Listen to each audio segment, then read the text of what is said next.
Good evening. Welcome, everyone. Hi, my name is Shay Bullard. If you haven't met me, I'm the secretary for the IGDA-Austin. And I have with me Tess, Snider, Jason Maltzen, and Shay. And I'm going to let them introduce themselves, and then we'll start with our questions.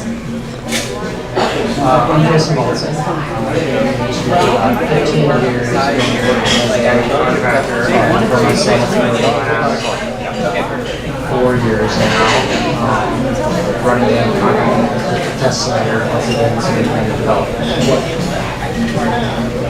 Hi, my name is Tess Snider. I've been working on games for about 10 years professionally and was working in other industries prior to that.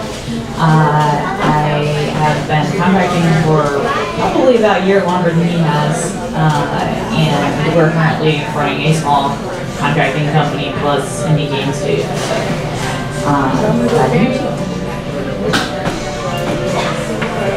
Hi, I'm Shay. I have been part of the games industry for about 10 years as well, and I've done my own contract work in the programming industry, and worked at a lot of good contract work. Most of the program work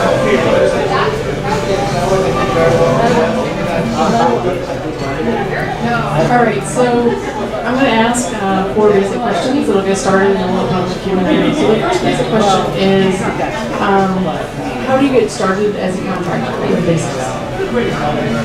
Well, so for me, the first thing that got me started as a contractor was getting laid off my full-time job.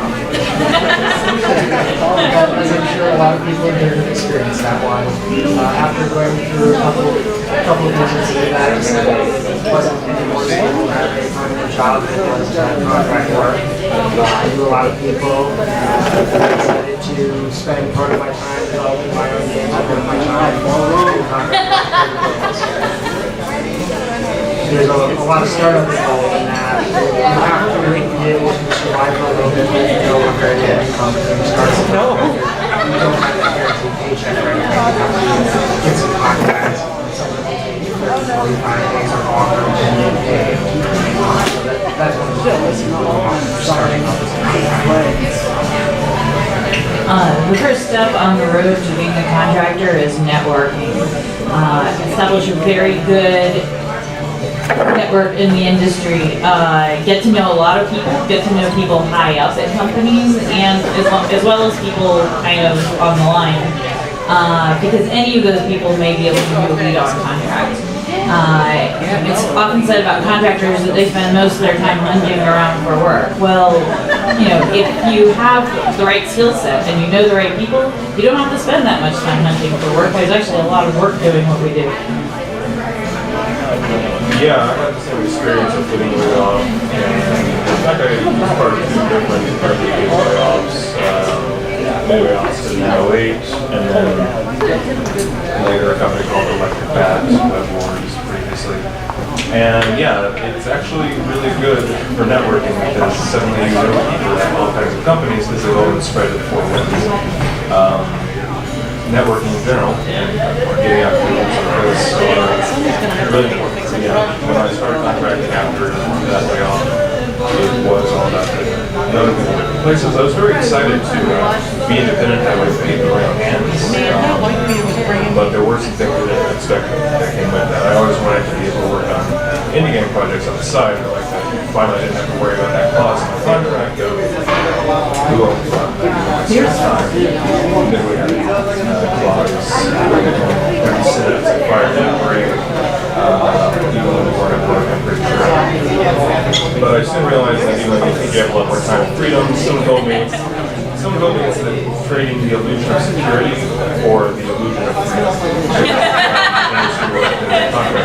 And I found that to be the case because you're still working full-time, and yeah, it is surprising how much you end up spending your time drumming at work. But I've found in the games industry that was a good mindset to be in anyway, to always be networking on the lookout for possible the instability of the entire industry. So it's kind of good to keep yourself in that mindset.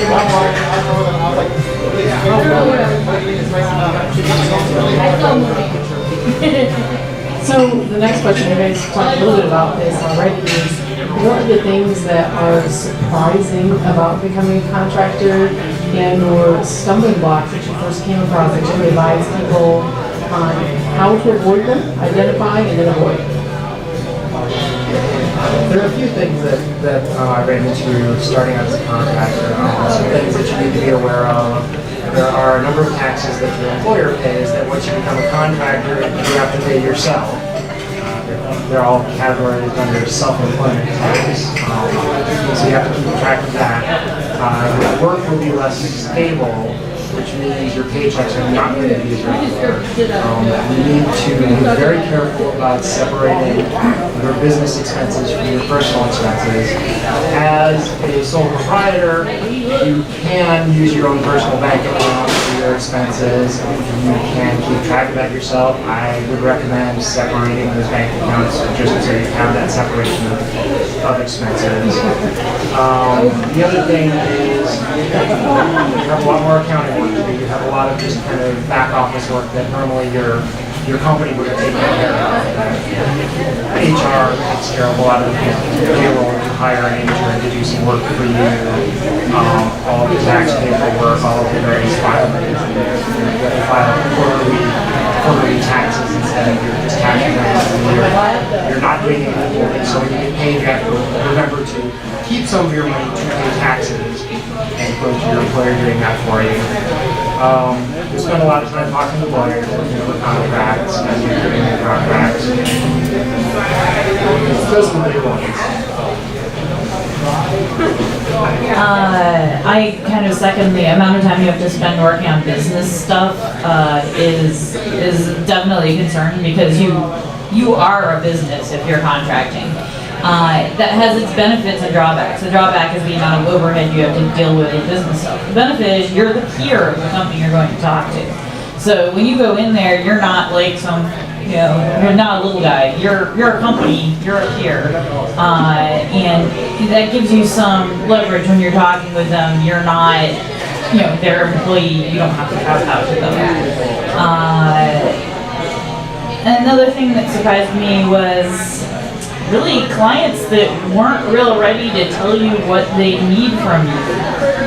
And when you're a contractor, that's essential. That needs to be in your contract. What you are obligated to provide to them and what the terms are for them signing off on your milestones or whatever you're using to measure the amount of work you've done. That needs to be super, super clear because that's what you're contractually obligated to deliver. And if they aren't real good at articulating that, they need to go back and learn how to do that before they bring contractors on board. Because otherwise you shouldn't be working with them on a contract basis. Yes, as a coder, I definitely learned, I made a list of things to keep referring to. It's really in the heat of contracting.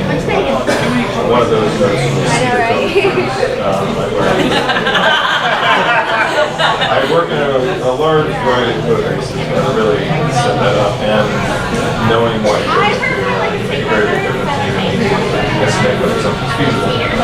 So that was a good thing. Having a clear engineering community that you don't usually have to worry about working smoothly and there'll be bugs like that, I'll be able to fix them. But, software development is very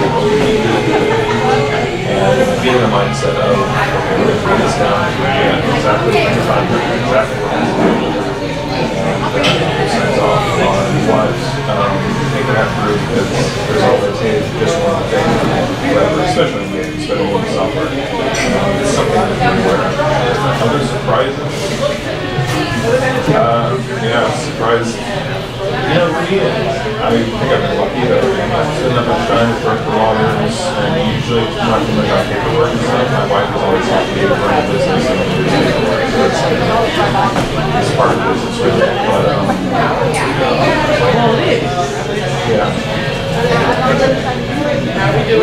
I don't know if this is the question to bring this up on, or maybe another one that's better for this, but another one I would add as a surprise is bad contracts.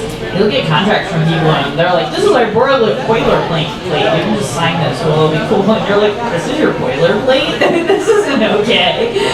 Jason might want to talk about that one some more.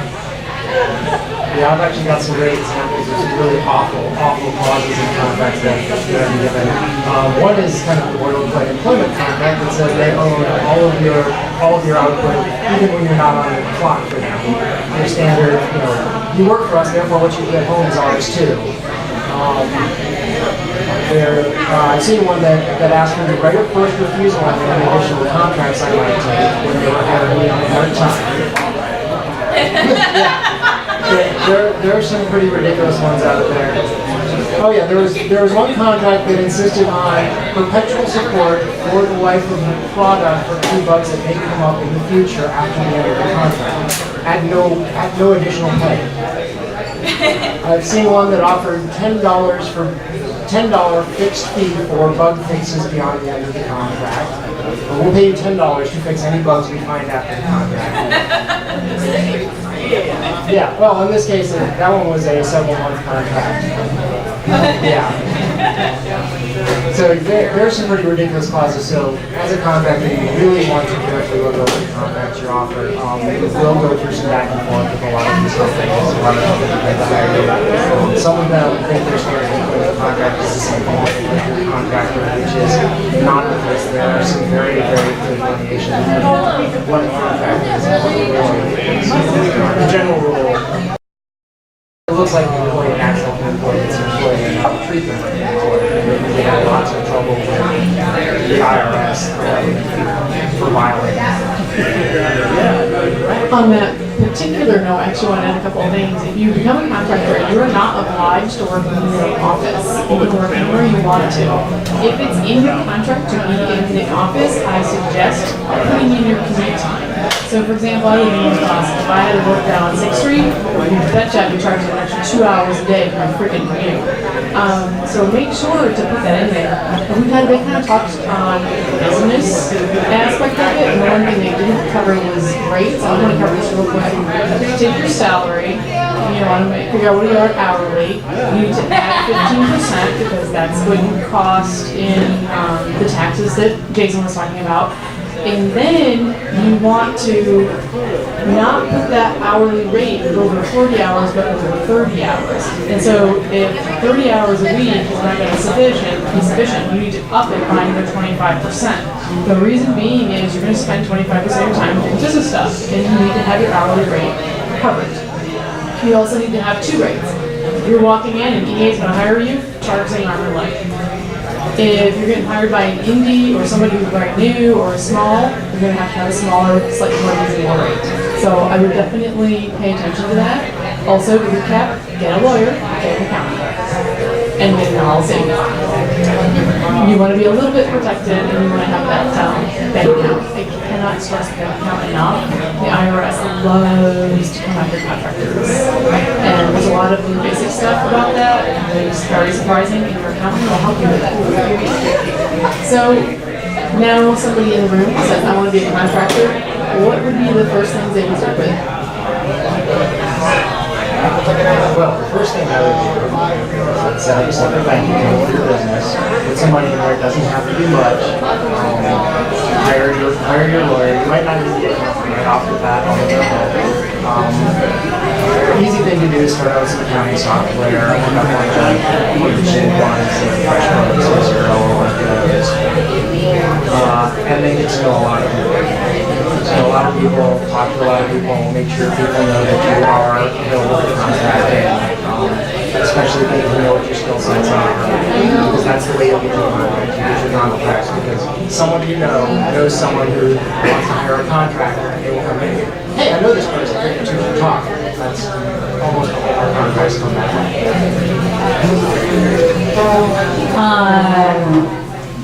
I would mostly reiterate what's already been said. Like I said earlier, you want to network a lot in advance. You also get some business cards made. Please get your business cards made. I hate it when somebody's like, well, hey, I do blah, blah, blah. And I'm like, oh, you have a card? Oh no, I'm like, I need your card. I'm not gonna, you want me to write down? Okay. Get some cards made. It's real easy. You don't even need to have any graphic design skill. You can go to like one of the big companies that has a bunch of designs already and find one that you like.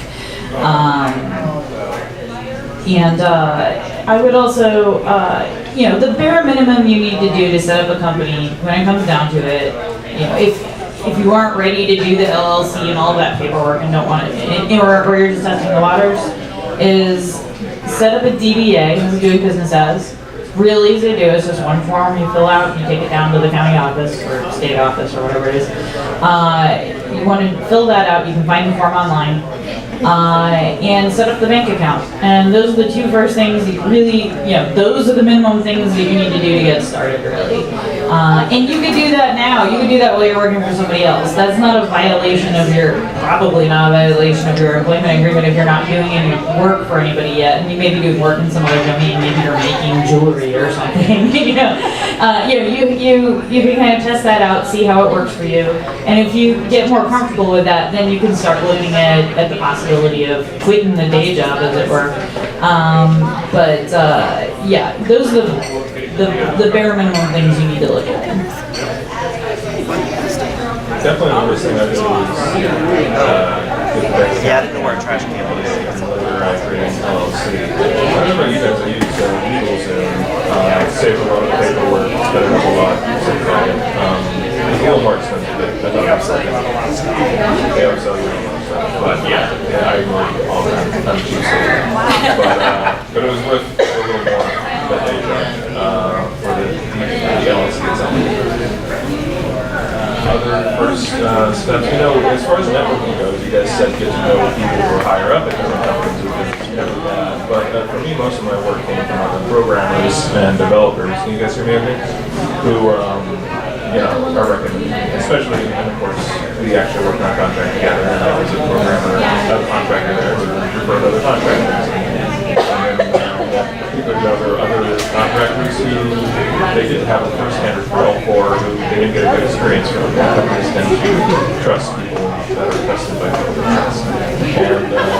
And so sticking with people who are developers,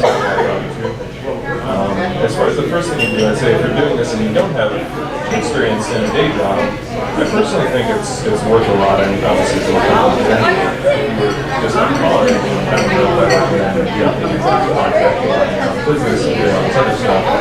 Working in an office environment, getting to know how those things function. Or not, yeah. Of course, it turns out, especially in games, everything functions very differently, but still getting a feel for how some includes some best practices or some of these worst practices. But they're fine. I'm talking about so contracting apparently has lots of extra work associated with it. So what are the pros of becoming a contractor and what are the cons? I would let Tess start this one because she has a whole list of The big one is I can go to the grocery store when everybody else is at work. Contracting is great if you don't like a lot of oversight you don't like micromanagement. If you don't like somebody micromanaging you. Technically, as far as the IRS is concerned, if the person you're working for is managing every detail of how you do your job and who's doing that job and when they're doing it and where they're doing it, that means you're an employee. That does not mean you're a contractor, and they can get in a lot of trouble for calling you a contractor. They don't have that kind of control over you. You're basically, technically, a black box they put money in and get work out of, or that's how it's supposed to work in any event. If they're treating you any other way, then the IRS may have words with them. Now, as a good contractor, you need to provide transparency to them. Not because you're legally obligated to, but because it helps them sleep at night. It helps them feel better about their relationship with you. It helps them want to do more contracts with you in the future. So, giving them a view into that black box so they can see, hey, I got this done, and how cool is that? And hey, this part's done, so your guys can get started on this other piece. That's really beneficial to them, I think. But anyway, back to what's great about it. What's great about it is that because they don't control you, you can choose what your office hours are. As long as you're communicating with them at the level that's needed, you can go to take your cats to the vet or whatever, and it's not a big deal. You don't need to ask permission for that or apologize to anybody. If you have kids, you may find that more flexible schedule very useful because you can go pick the kids up from school, you can go deal with that stuff without having, again, to apologize to anyone or for anyone to accuse you of being a clock watcher or something.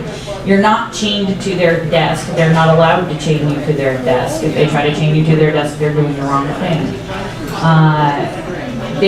You're not expected to fill a seat or look busy for anybody ever. If you have health conditions, like I have chronic migraines, you don't need to worry about taking a break for a migraine or something like that. That's not the end of the world. You're not going to get in any trouble for that. Nobody's going to think you're lazy because you needed to take a nap after taking your migraine meds. There are all kinds of little things like that where you just have more control over your life. But I also like the fact that you have control over things like income inequality. For example, Jason and I have very similar skill sets. Starting up an LLC together, we can have the LLC contract with the company. They have no control whatsoever over which one of us is doing the work. And so there's no difference in how we're being paid for that work. We have complete control over that. So, if they were accidentally paying females a little bit less, that has no effect on us at all. There's just so many little things like that where you just have more control over your whole situation.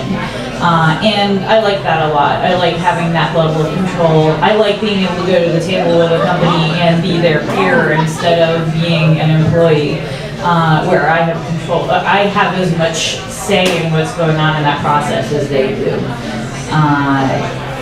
I am my boss. They are not my boss. But, of course, as we were saying, that comes at a price. You have to deal with business overhead, you have to deal with finding contracts, you can't just rest on your laurels or you won't be making any money.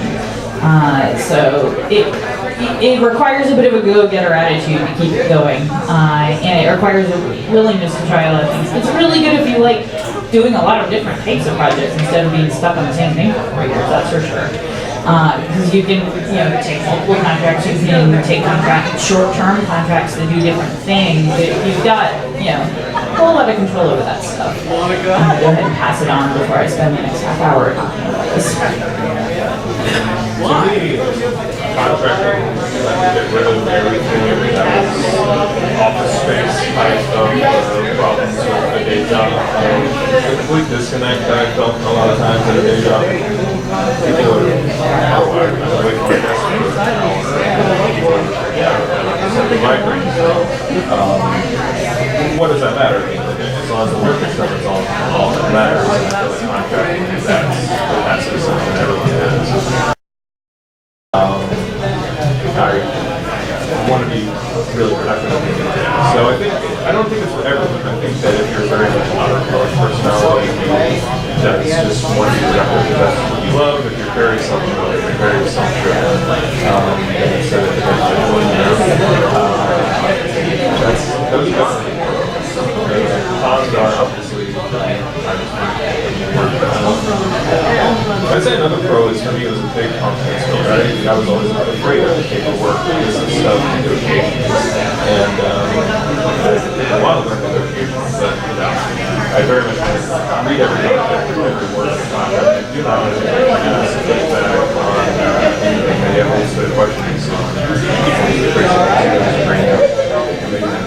and that went over, I left contracting for a while and worked at another company, and it gave me the confidence that I negotiate those contracts, that you go back. That's really the way to work every contract. I'm trying to think of cons, but I really like contracting. Obviously, stability, obviously healthcare, we have to talk about having a company on healthcare. For me, by the way, that actually went up with the, but with the big thing that happened, we were coming around healthcare, and I thought that the government healthcare options would bring down the price a little bit. It actually brought it up just a little bit, and we've got some other options with it as well, but just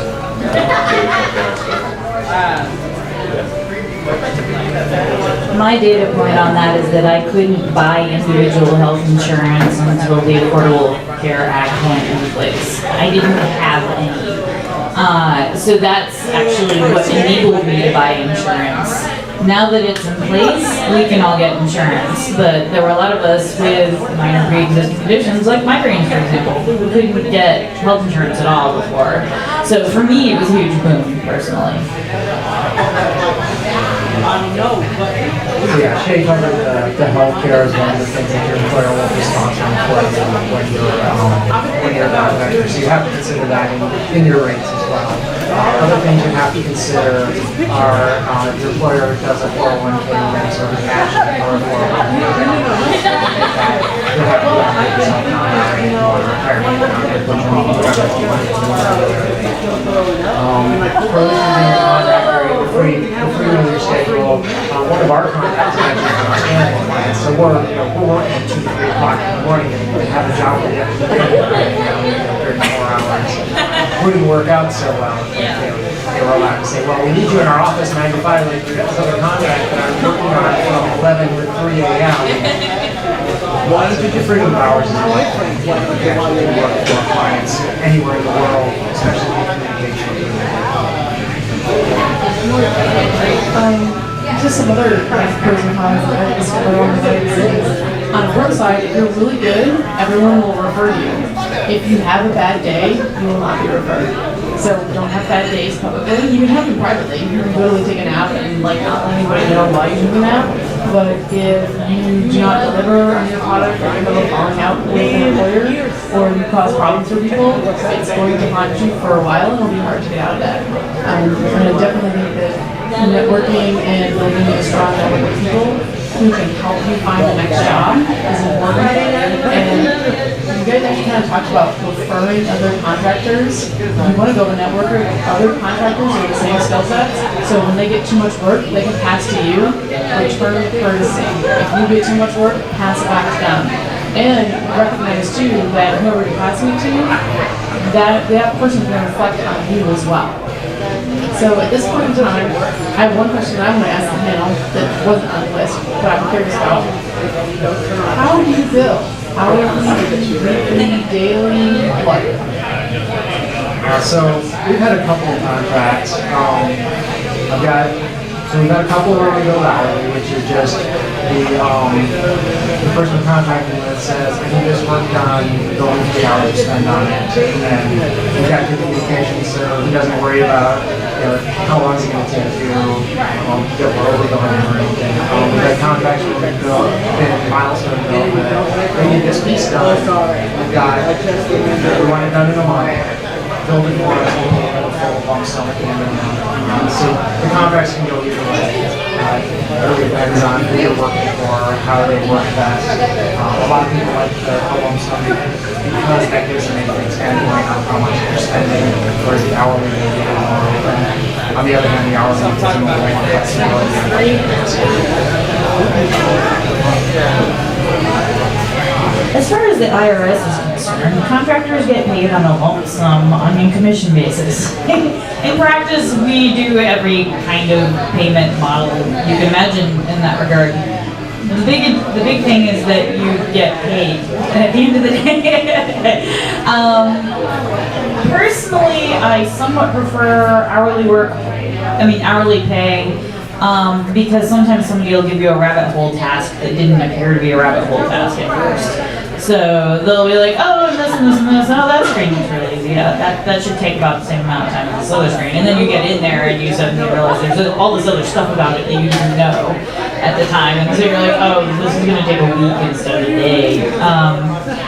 Then you're getting burned really hard. And so there are times when I have felt like I was working for $5 an hour. The flip side of the lump sum for a milestone is that if you're gonna get it done really fast, then you're rolling in the dough for a short amount of work. But it can go. That one cuts both ways. When you're doing hourly, you're getting paid for the work you're doing. For the hours you're putting in. You want to be reasonable about it. Don't waste anybody's time. don't waste their money. I have, these days you can get great timesheet programs for your phones or your iPad. You can just sit there, clock in, do your work, clock out. Way easier than using old timesheet programs or anything like that. And I love those. I can just sit down, I'm working, I'm gonna go make dinner. That could work. Anyway, that was most of what I had to say there. As far as offensive billing, it's like I've done it all.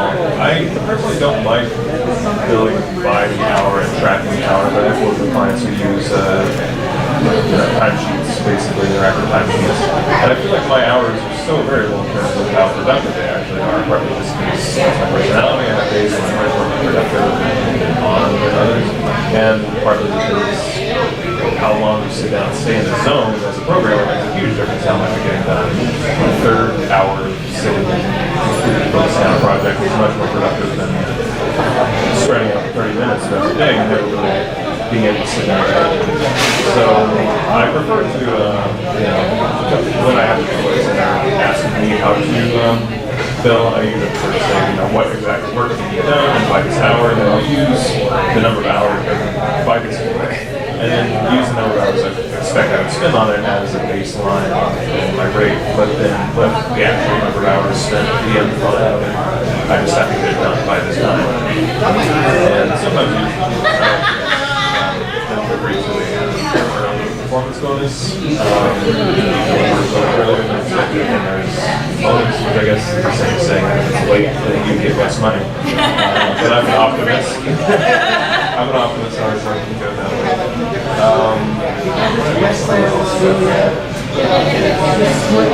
So I prefer those types of methods.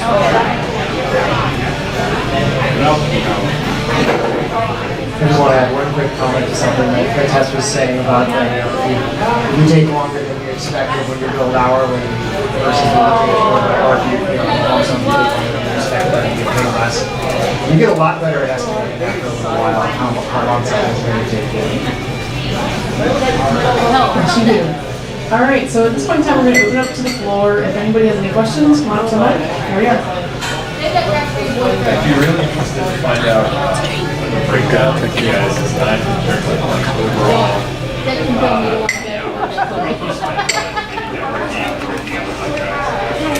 actually working, and then also dealing with the business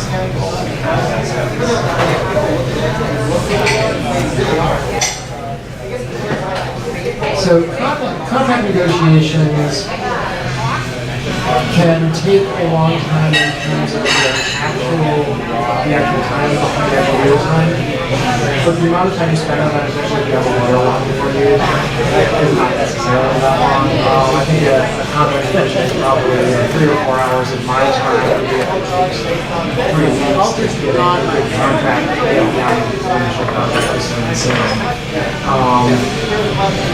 Business, there's probably 15% of my time just tracking,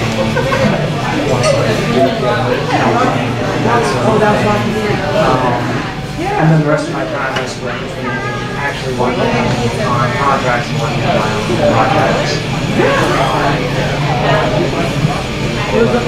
So we run, the two of us, both our LLC, but we also have individual consultancies. He does most of the business stuff for the LLC for the most part.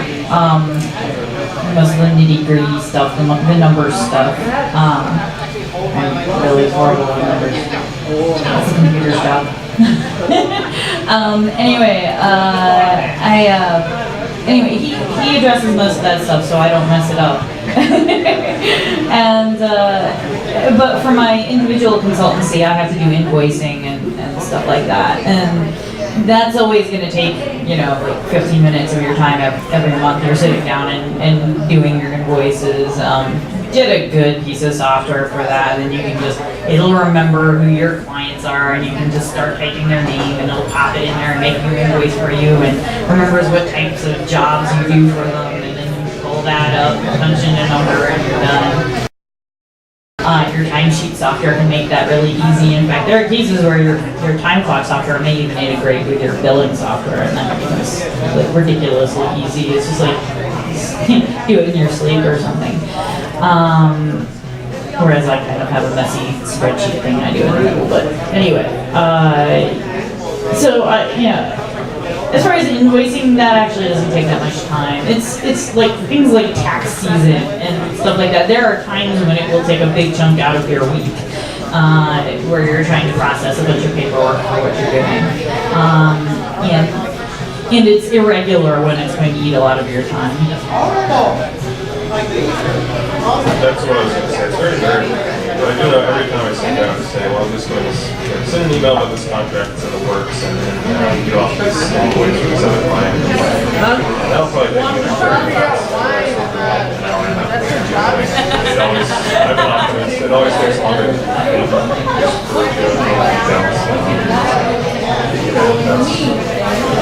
but yeah, sometimes it'll just be a big thing here and then weeks and I have to worry about it, so it's very good. And also remember, tax season is quarterly. It's not an annual thing.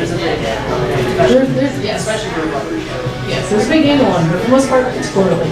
So every 2 months, you're going to find the IRS. Hey, Dave. That's a question for Shay. You mentioned see it first, and I'm very curious as to how many companies actually allow you to do that, because that's very shut off, I would think, to that. Yeah. It's a good question. First of all, we have not enough contracts I've been on to actually make that a reality. But if you're under a non-disclosure agreement, I think that asking for a sample of the source code is normal. And usually, often they'll put you in an NDA even before you start negotiating a contract. So I have had clients who will share a sample of the source code or the section I'll be working with.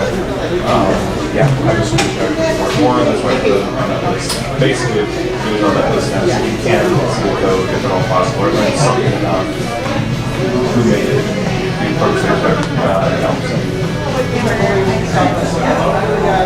Exactly what he said. A lot of places will make you sign an NDA in advance of signing the contract because there may actually be some specifics in the contract or in part of that negotiation that relates to their actual product. So they're going to want you to sign off on that stuff. Also, my suggestion is, if someone's not letting you see the code beforehand, put that in the contract. You will pay me hourly, and if it takes more time because you didn't know the code in advance, you're paying for that.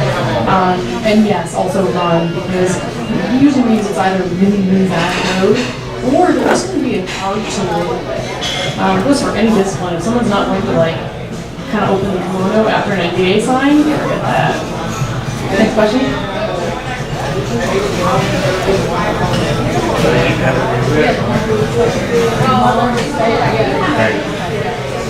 What are some things you guys have done to ensure, like when you walk in and you talk to an employer or potential employer, what are some things you've done to just knock it out of the park and basically walk away saying, like, if you say no, you're an idiot. How do you guarantee for yourself that you can keep in mind, like, hey, I've got this contract, maybe I got this other one, so I don't really have to worry about it. I own it so hard that I know they're going to say yes. The best thing you can do is do a good job on your contracts. Do the work, do it on time or ahead of time generally if you can. Don't overbill them. One of the advantages employers have in hiring contractors, if you're a big contractor, you're only actually billing them for the time you're spending working for them, whereas someone who's in the office 8 hours a day is maybe working 4 of those hours, and spending 4 hours in meetings, screwing around, browsing the web, going on smoke breaks, going to the break room, getting coffee. So, yeah, but doing a good job for your previous contracts will get them to recommend you to people. Going into a negotiation, being able to show them if you've got anything that you're allowed to show in previous contracts, that hey, we've got this project. For us, we're all programmers out there, having a good code sample, for example, you're really able to show them it's a good thing. They can look and say, oh, yeah, I see your code is clean, I can read it, you do a good job of commenting. That helps a lot.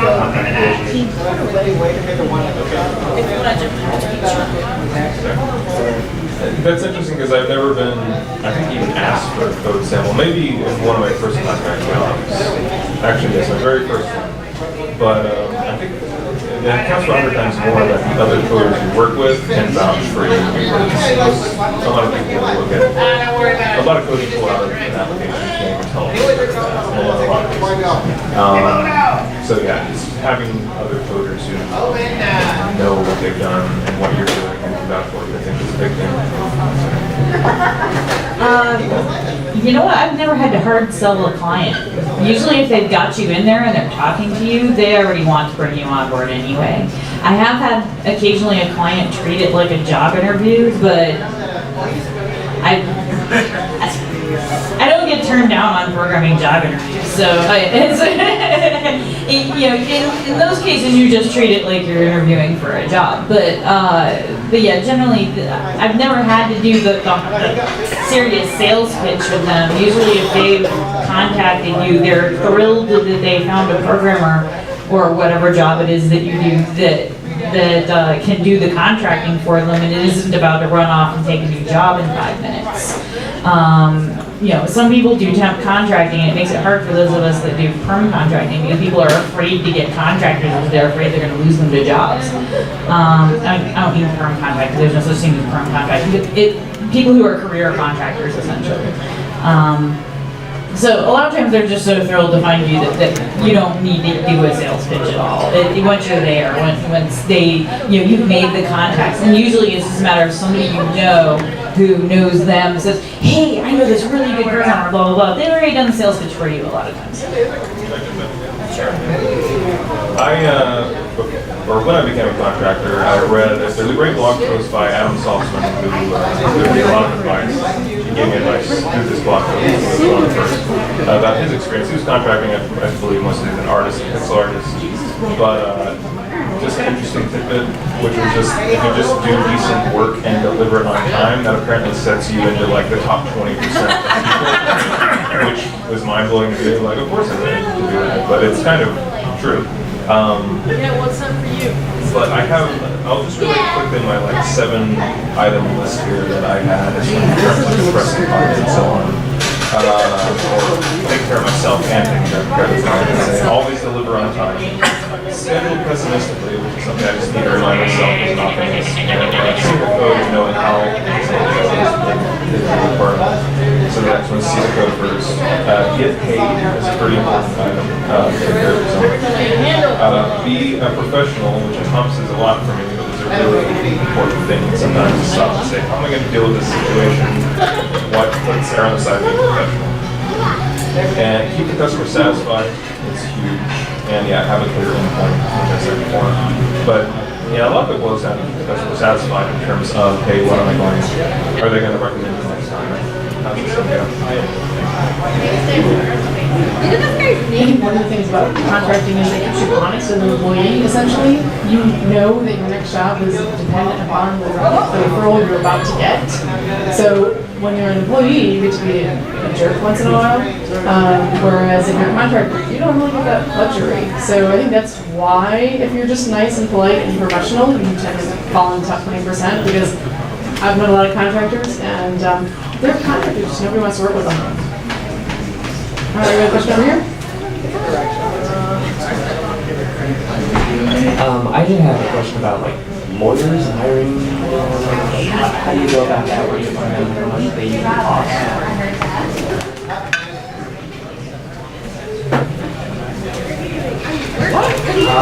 We actually found ours online, and then the music industry video games. So if you think about it, a lot of music industry and contract work is very similar to video game contract work. And which is an Austin lawyer, was like, yeah, I'm looking to get into video games and give discount rates to people who want video games. Like, okay, I'll go and meet with people who are asking me to talk to you, make sure it'll work for both of us, talk about our needs. So your lawyers will almost always meet with you for free to set up that initial relationship so you can both determine that, yeah, that relationship will work for you.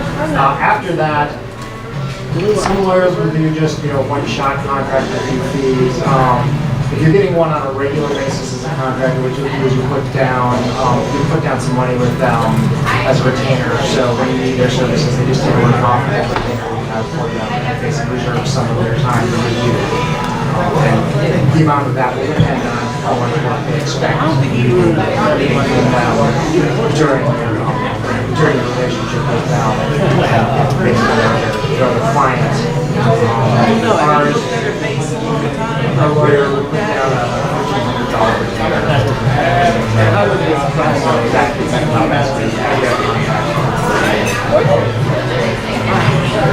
I'm passing because of the nice lawyer. I'm lucky to not have to worry about this too much, partly because I've had very needs for a long time. And also because my brother is one brings my ability to one. Is that lawyer working out for you? Yes. Okay, now's the time to plug that lawyer. Especially if he's still giving discounts. So yes, Amy Mitchell will be returning don't know what her availability is for the next couple of months. She's had that baby, but she's been great. Also on the topic of lawyers pricing, the cheapest I've ever seen was $150. The top end is usually like $300 in Austin. This is an LA lawyer, because you go to do LA contracts, you're gonna like $500-$600 an hour. But $300 an hour is usually putting you in like a category, so you're doing protection stuff. Most contracts office have yeah, so that's why $1,500 probably about like 10 years.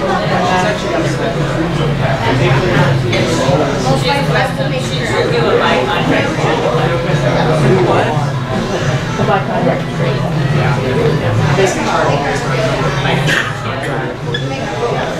All right, next question.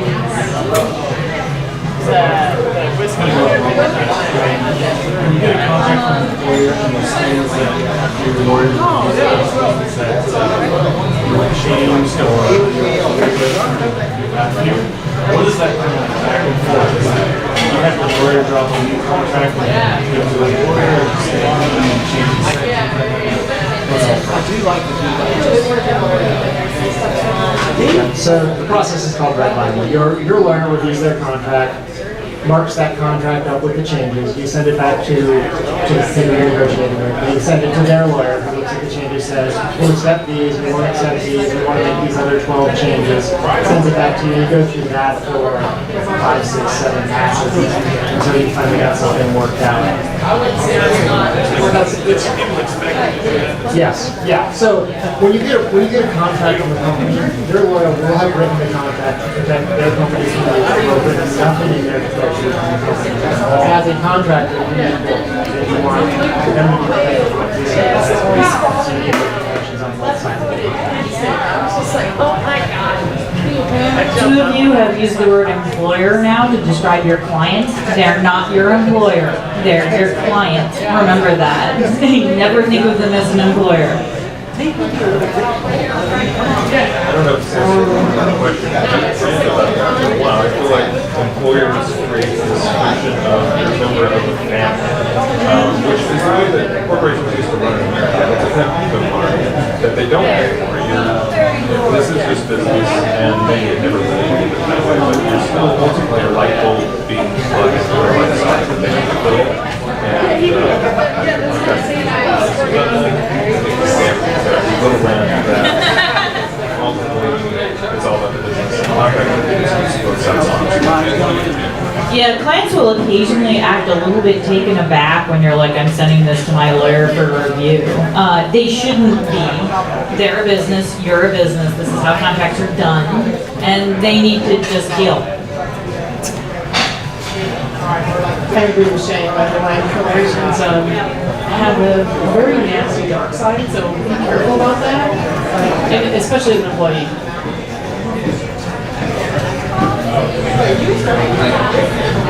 This is just to add some content stuff. Another thing that you also get is business insurance. Like as an engineer, you can get insurance for if you create a bug that destroys the database, you're insured for that because of the there is stuff you can pay. Whatever you put in your contract, if you make it up damage, they're going to especially if you work on separate companies. What about rates? It also depends on what you're doing contracting for. So doing contracting, this is my life, that's how I make money. I just do contracting stuff. That's your pay. Take a salary and stuff. But like you can also do that. If you're doing contracting to be able to afford 3 months where you don't have contracting, so you can do your own project yourself, and your rate has to generally double what you would be. I mean, you should not be afraid to ask for it. If you don't get it, then maybe that doesn't work. It's realistic of what you're doing. I agree.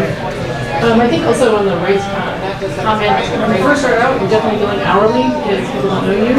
But as you get more experience, you're billing value, which is different than time. Value is how much money are you giving them. So if hiring you means they ship the product on time and their contract doesn't go under reach, you just saved them a lot of money. You should get 10% of that.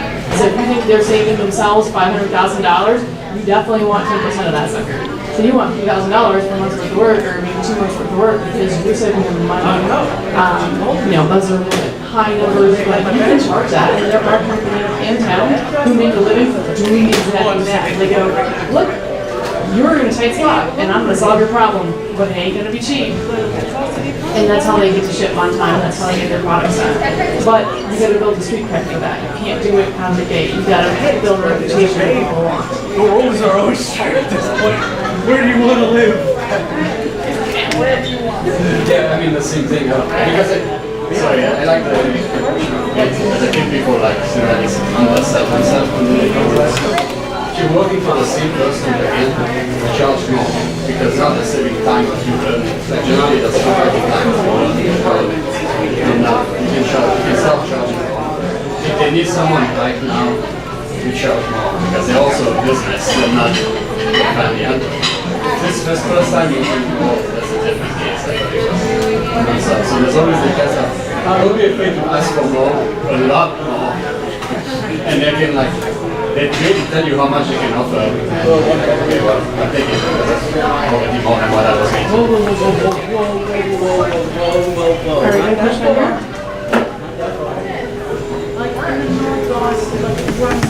You mentioned if they don't open the kimono after the NDA. Are there any other immediate red flags that tell you you're walking into a really bad client?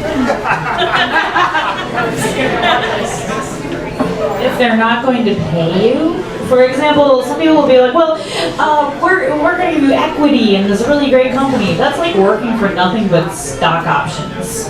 That's not worth the paper it's printed on, okay? You don't know where that company's going to go. You aren't an employee at that company. You don't even have control over where that company is going. You're just a mercenary. So, don't buy into that. They need to pay you money. You got to get paid.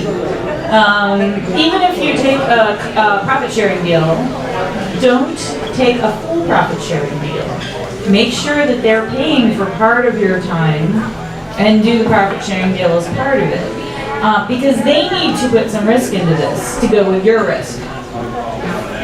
So that's the biggest red flag. We're not going to pay you. Second big red flag is bad contract. If their contract is just really heinous, that means they've got an evil lawyer and you need to be careful with them. I'll pass this on now. I would say first of all, passing the advice that we all signed with Adam's also call and the backward to listen to is just listen to your gut. Whatever stands out to you as a red flag, even if there's no rational reason why you're getting a bad vibe from these people, listen to that. Just take a second look, ask some more questions, and if you still don't feel good about it, and you have any other option whatsoever, walk away. You can probably find something else. I've had one of my first contracting roles, by the way, this is a red flag. I thought I was being paid pretty well, but I wasn't doing the adding on to the salary, all the other stuff you have to worry about as a contractor, like, because I was too used to it. And then I realized how little I was getting paid. That's definitely not a sign. But there were other red flags too, and at some point, this person kind of asked me to clone an indie game, basically, which I felt really uncomfortable with, and I ended up kind of firing the client, even though I didn't have any other work on that, which was hard. But at some point, you're kind of going people who don't make you feel like somebody wants to back or whatever. So just listen to your I would also add to what I said earlier, if somebody doesn't, I mentioned earlier people who don't articulate what they want you to do real well, that's a red flag. They need to be able to tell you exactly what the conditions are of your milestone being accepted. If they can't tell you that, then they can just keep feature creeping on you and you will never get your milestone done and forget it. One of the other red flags you can run into is if you find a company where they've burned through several contractors at that position before they come to you. That's a big red flag. It's what are they doing to cause all of the rest of those contractors to leave? One of my personal red flags is an employer or contractor. If you walk in and the place smells like a gym locker, they're crunching the living hell out of everybody in the company.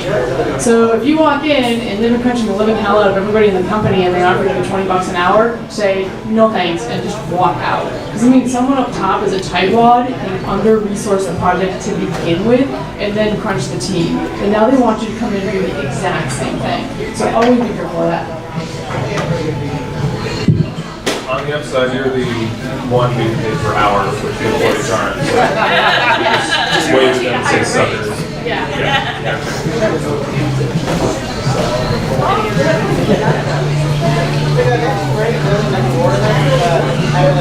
With LLCs or contracts in general, do you guys have any experience like working internationally? Do you guys are there any laws that come into play that can screw you over that kind of thing? So one of our clients is an Australian client, and that contract works really well. Australia is pretty easy to contract with because we have a lot of reciprocal agreements with them. As long as you're getting paid in U.S. dollars, not into an Australian bank account somewhere, and you're doing all of your tax paperwork, there's really not a big issue with that. Other countries you might have problems with, especially if you deal with anything like encryption or their export restrictions and things like that. But if you're dealing with countries, UK, England, UK, Australia, a bunch of those, it's pretty straightforward to do that as long as you do the tax paperwork. Your foreign clients will not give you 1099s. You're on the honor system here. Don't do it wrong, because if the IRS finds out you've been making this money and you didn't report it, you're going to be in a whole lot of trouble. This is where keeping the separate bank account is very helpful, because you can pull up all of your deposits at the end of the year and go, hey, look, here's all the money I made. All right. Definitely you need to keep careful records of all that stuff, because you're not going to get that little reminder at the end of the year. That 1099 ain't going to happen. It's so great. I haven't worked with international clients, but I did want to ask you guys, it seems like, so I think I've been in a unique position that I believe every contract I've had has been local. I think that is eligible. It seems like the dollar comes in worth more, but the program is worth so much more in San Francisco, LA, New York, places.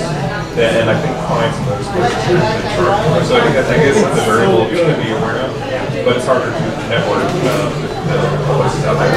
Like all our clients that are Actually, when we started the Australian project, we were more expensive than the Australian programmers, but the value of the dollar dropped, and all of a sudden he was getting a better deal off of paying us in US dollars than he would have been paying in Australia.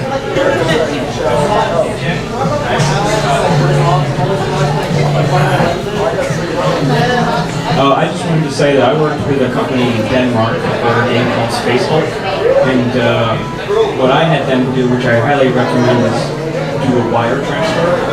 Don't use PayPal because PayPal takes away the money, like a percentage of it.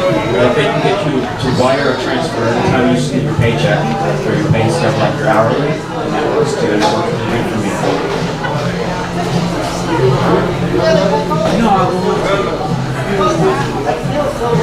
I really want to be an LLC. I just joined the sole proprietor.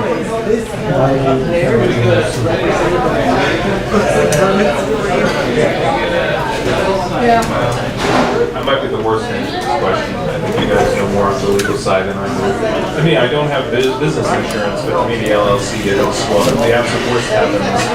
Plaid Games goes bankrupt, but Shay doesn't go bankrupt. My LLC is a sole proprietorship, so for tax reasons, following on taxes, but the legal protections for taxes. But you guys may know more about this than me. So our LLC is a partnership, which means we get the extra paperwork for a partnership. The main reason for that is protection. It's funny, but yeah, corporation, so you have this other person, which is your company, that you work in the LLC, and if anything comes, any legal issues come up, it's the LLC that you're talking about, the people behind it, and that's that level of protection. The other thing you can do, Shay and both of us are treating it as a pass-through, which is one of the options of an LLC, where basically you're passing profits through yourself. You can actually have an LLC tax as a corporation, where the LLC itself is making profits, and then you have to pay your employees. There's something that happens there called taxation, where the LLC gets corporate tax, and then you get taxed on the paychecks to yourself. So that's a concern. But you get a little bit of extra protection if you're actually doing that. If you're earning enough, S Corp is actually a really good option too. S Corp is a little bit more paperwork, so you have to get very involved, but the accountant will help you with that. And it can save you a good 10 to 15% a year. It's all through an S Corp, but you don't have to. It's funny accounting it in the accounting numbers, but it will save you about 15% a year if you get an S Corp. So it's only worth it when you start making like really good money, or you've got 2 people that are paying. So if you've got like 3 partners and they're all making $100,000 a year, you should probably be an escrow at that point in time. Go find an accountant, go find a lawyer, they'll set it up for you, you'll get it done pretty quick, and it'll save you some cash. But yeah, the LLC is the biggest thing, is they can't sue you, so if you've got a spouse, put everything in your spouse's name, and they can't touch any of it. Your story. I also like the extra liability protection because we have some employees. We have 2 interns that we pay, and it's a little easier to handle all that. It's easier for their parents to accept that we're a real company when we're an LLC. Yeah, real company trying to get work, that's always easier than individual too. Next, can we have the show here?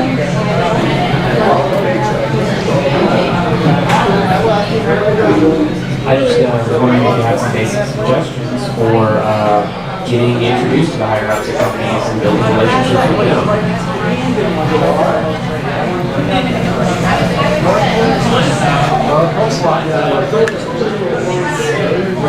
Spending some time working for a company in this industry, it's actually really easy to find the higher ups of companies. Unless you're at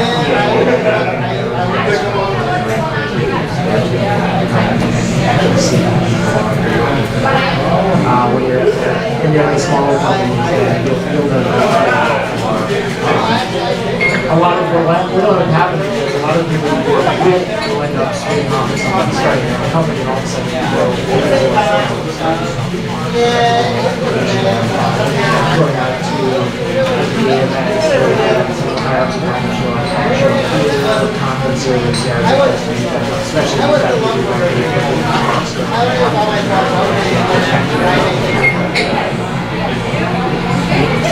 I agree with come out to these things, IGDA events, and to conferences. Activate the weekend. Throw a quick pitch in. That's right. another thing is, and this is also advice for people breaking into the industry, don't be anybody's biggest fan. That's just not you know what, just hang out with people who are in the industry. You may find out the drinking buddy you've been hanging out with for the last 3 hours was one of the co-founders of a big company you were working for. But a lot of it comes down to networking. Everybody you know knows somebody else who may be way more important than they are. We worked on a game called Card Hunter, and the guy that was running the project was one of the co-founders of Irrational Games back in the day. I knew him because of somebody else that I knew in Australia who knew him. So it's all about the network, it's all about the grapevine, it's all about somebody who knows somebody. Those second step links end up being really, really important. So get to know as many people as you can, but also don't be, just somebody that's using them. Be somebody who's their buddy that you're hanging out with and having fun, basically. It's maybe a good object lesson of how we know each other. Actually, first of all, I was Card Hunter's biggest fan.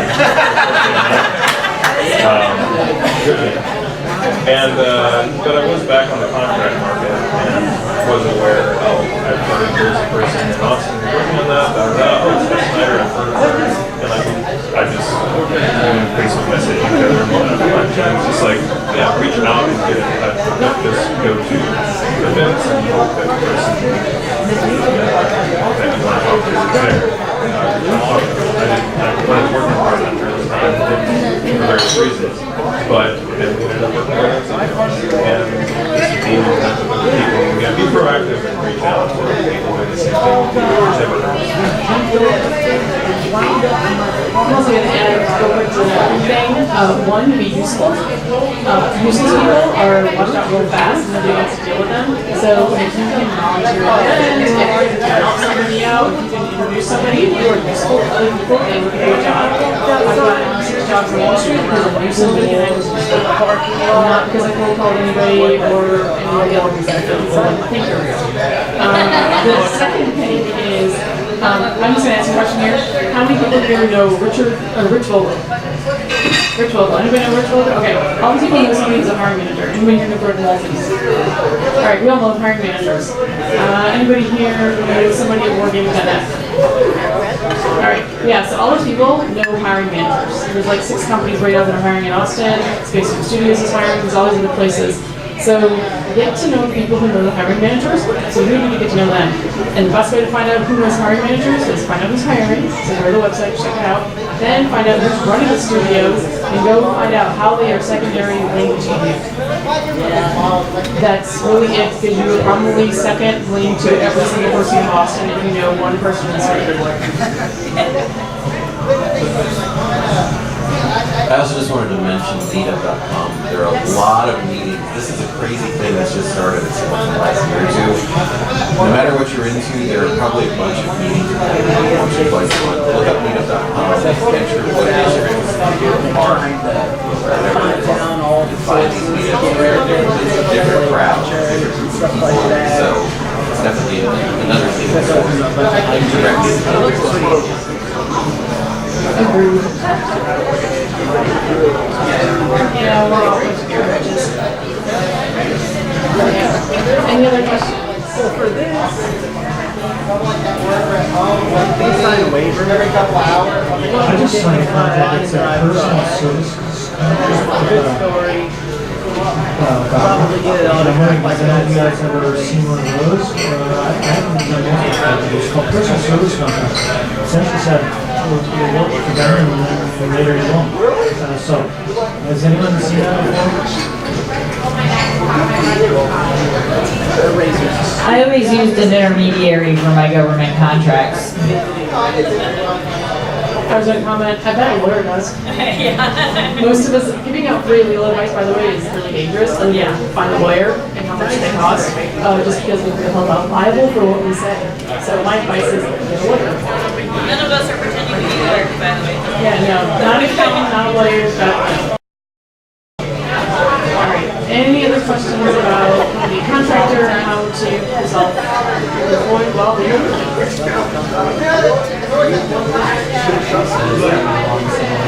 question, you mentioned something about portfolios of So again, with like an NDA and everything, and not being able to show just what you're working on, how do you end up building a portfolio as a contractor?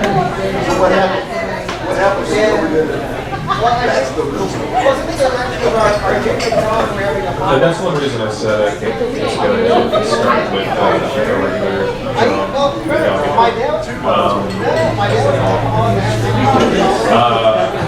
but a regular job and just having a resume place in the portfolio. Oddly, I haven't worked on that many games for shit in my 10 years of the names I worked for and the roles that I was in, so it matter a lot. Aside from that building portfolio, part of the reason I contracted was to work on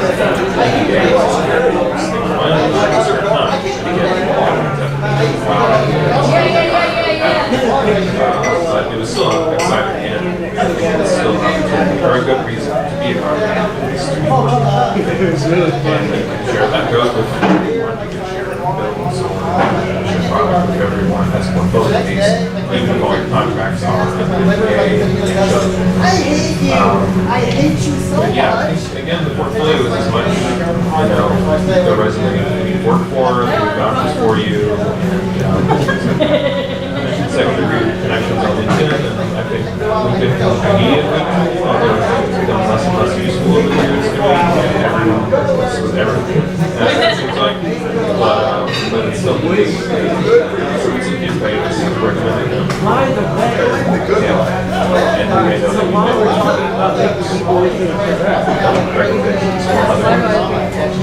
I manage portfolios in most of the disciplines in game development, including programming.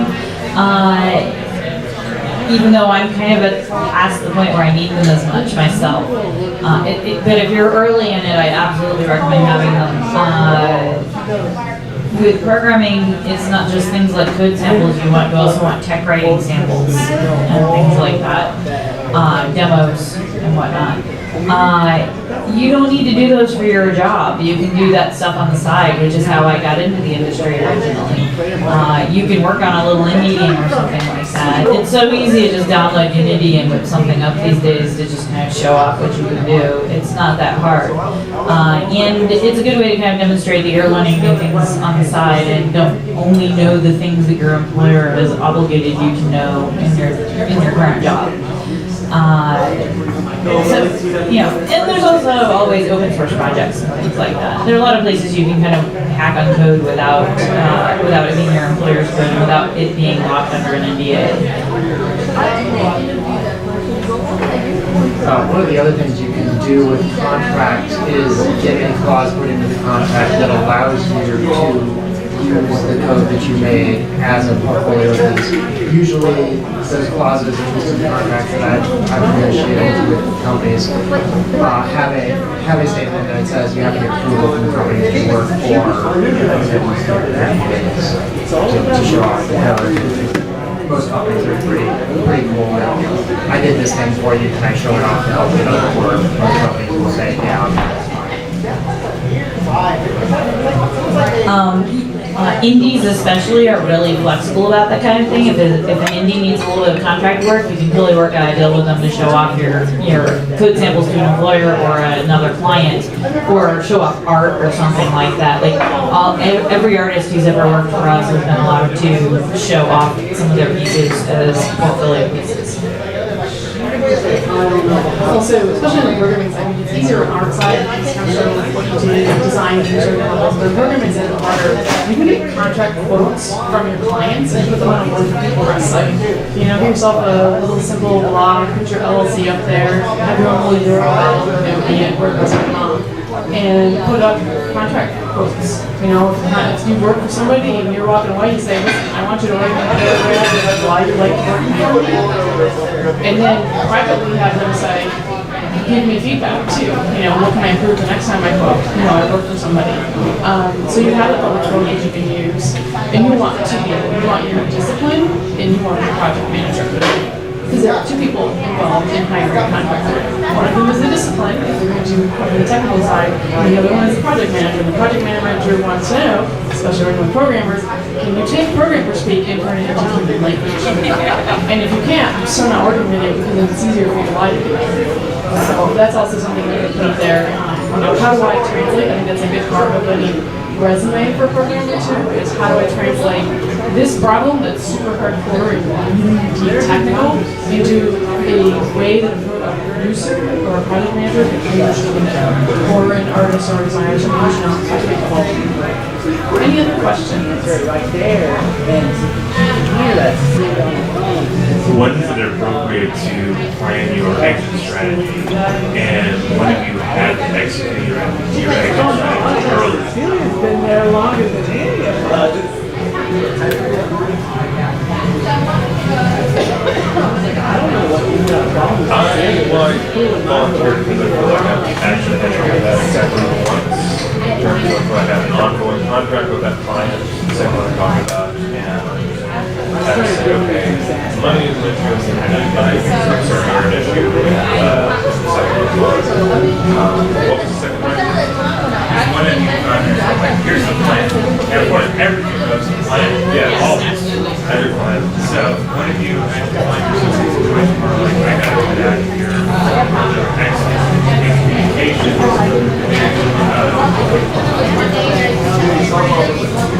Right. I mean, I don't want to talk about specifics of the case in which I decided to do that. Again, it was a combination of bad feeling, realizing that I was paid what I was worth.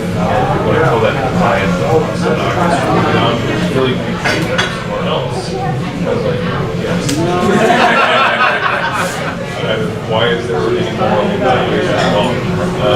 That's just the nature of the business. So that was just wondering, but even the fact that you had that kind of attitude, like talking about that was the kind of thing that I just odd about working with. So just a combination.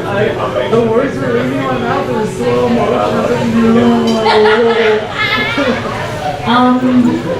Well, so like for a lot of my stuff, the game was shipped and then we were done.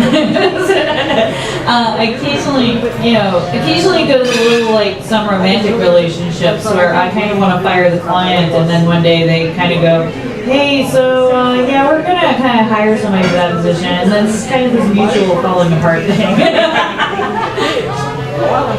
Oh, well, you probably should be doing this. Exit strategy that you there's actually a clause where the client can terminate the contract with this much notice, the contract can terminate the contract with this much notice.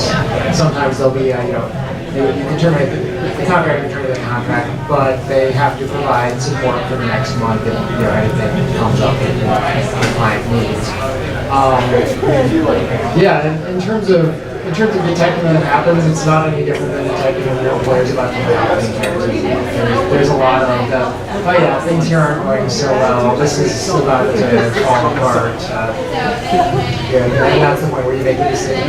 You start working at where's my next contract coming from, or if you're an employee, where's my next job coming from? And do I need to call Bullard to make sure that they're paying me for this last part of the contract?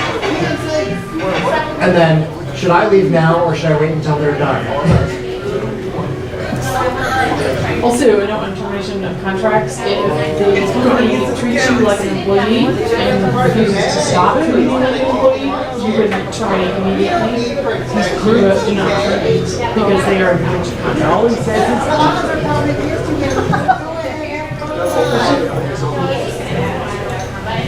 Most of you didn't have those things when you did this, and I actually said things twice. It actually sort of just ended in that I had something else better that came up, and things were stagnating at the original contract, and it was clear that they really didn't have that. And there was a better opportunity for it,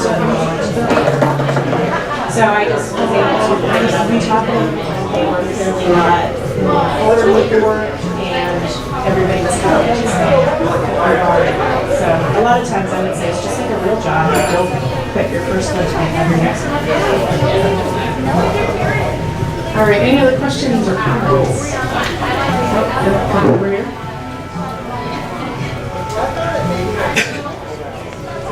as programmers, you find yourself taking pay strictly development contracts, you split out into like what kind of a spread do you do? I'll fill this first. It was my childhood dream to make video games, so for 10 years I was very like, I need to make video games, that needs to be my day job, and if I'm not, that's not the healthiest attitude. You need to make money, and if you're doing, be aware of what you're doing for love and be doing for money. And so yeah, last year the contract that I spent most of the year on was an educational company contract. It was very different and actually very educational. Through the software industry, for better or worse, for better and worse. So yeah, I've branched out some. You guys about more so. I really grow up with games, but games just tend to be a little harder to make in a lot of ways much harder than other software. And a lot of other software, a lot of times like education, you get your money, that's the biggest thing. And there can be a lot of overlap with what they need, interactivity, those things, what the industry. I'm a mercenary.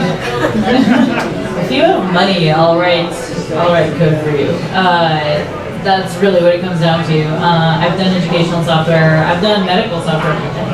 I'll if it's paying, I'll do the work. Obviously, I prefer to do games because that's what I wanted to do since I was but I'll if it's paying, I'll get some work done for you. Yeah, I've done educational software and other software. One of the notes there is you can actually get paid better doing not game work. But like everyone here, I've been wanting to make games since I was and so I'm making games, and that's what I would rather do than the contracts that I'll take first because I enjoy that. Yeah, working on someone's database.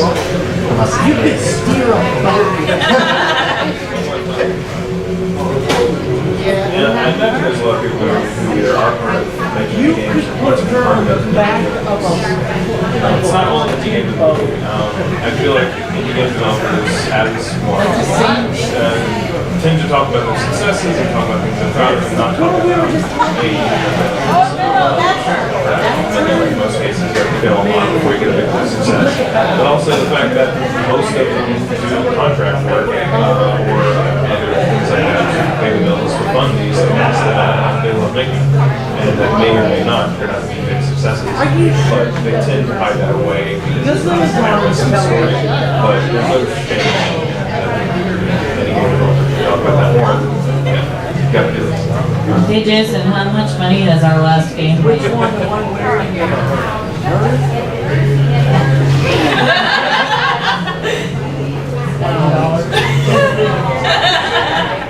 I also like to comment, one of my philosophies on, what should I do for a day job kind of thing is, here are your options. You can, one, do what you're absolutely passionate about and be in the, 10% category, because that is literally the 10% category for everybody. Two, you can be deploying your skills that are relative to what you want to do. So if you're a programmer, you can code. If you're an artist, you might read art. If you're a designer, you might be able to design websites or something sort of ancillary to it. And that's a much larger category. Or three, you can work at Starbucks, Walmart, Target hiring. And then of course the last one is live on the generosity of others, whether it's your parents or welfare. So those are your four options.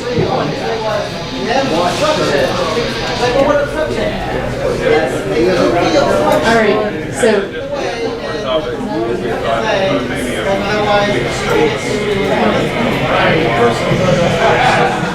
So I thought it might be worth talking about specialism as generalists might be a little more specific programming.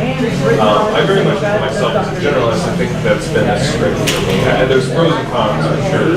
In the game, I feel like in the games industry, working for a company, being a super specialist in graphics programming or AI programmer isn't in many ways a smart move, but I think that there's greater jobs in general by being a generalist. And I think that as a contractor, mine is a much better fit to be a generalist. Being able to jump into any programming language, even if my application skills are better before.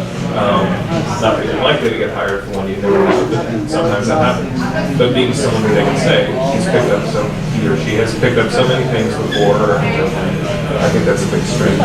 You guys, I think of you guys as genius generalists, personally. You're both special champions. I think I'm inclined to agree, but not about the last bit about being a genius generalist. That's for other people to decide, but I feel it not just as a contractor, but also as an indie. It's very important to be able to put a whole lot of different hats on, especially since you don't know who you're going to be contracting to. You may be contracting to other indie teams and things like that, and they may need somebody who can cover a lot of bases. In Card Hunter, I was doing all kinds of different sorts of programming. I was doing UI programming, I was doing database programming, I was doing server programming, I was doing AI programming, and that was all under contract. So having that diverse skill set, I think, makes you a lot more valuable to a potential client than somebody who only does camera follow code or something like that. And if you think that job doesn't exist, it does. I've met that guy. So yeah, when I came into the industry, I came in as a network server specialist for MMOs. My first job, I was actually hired on to work on Ultima 9. We had no networking multiplayer. They brought me in at the end of that project with the intention of transitioning me onto an online game. Since then, our last project, I was the producer, the audio manager, a programmer, a game designer, a QA manager. So, yeah, there's a point, especially as an indie, where you end up wearing all of the hats. And I think that helps in contracting too. At this point, my contracts end up being a lot of front-end, single-player, not as much server-side. On the Card Hunter, I did a lot of both. But it was, again, it's a small team, and so you end up taking on all of the roles. It helps people. Also, take a look at some of the big contracting houses in town, and you will see immediately they do work on things. They do not succeed because they've got one specialty. Because work is going to dry up in C++ eventually, because C# and the year takes over, and it just sucks to be a C++ programmer. Maybe you're going to have Fortran. Yeah, that's so good today. So even for programming, art, I mean, I'm sure lots of people here use deep paint, right? Maybe you know what deep paint is. Am I the only person? Yeah, deep paint. Yeah, I use four people. That's awesome. Yeah, so yeah, exactly. Skill sets are going to come and go. You need a generalist in some way to not be able to do tons. I absolutely agree with you guys. Like, if you're going to be a contractor, generalist is the way to go. I actually have a quick question. I'm wondering if this is actually a growing trend where small independent companies and studios are kind of turning into contracting houses just to kind of get themselves more stability.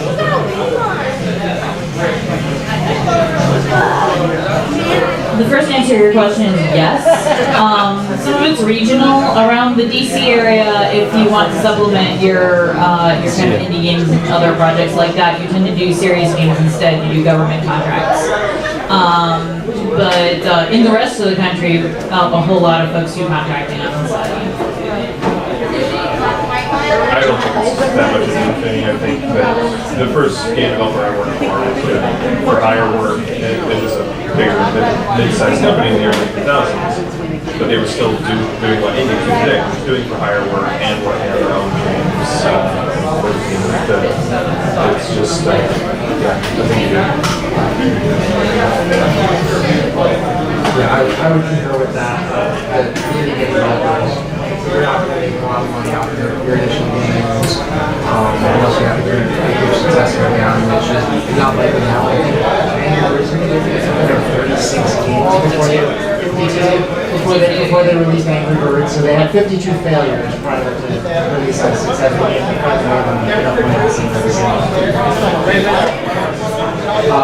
But one of the points I want to get to is that there's also a corollary there. There's a corollary there that's happening where you're seeing fewer and fewer of pure contracting jobs because of that.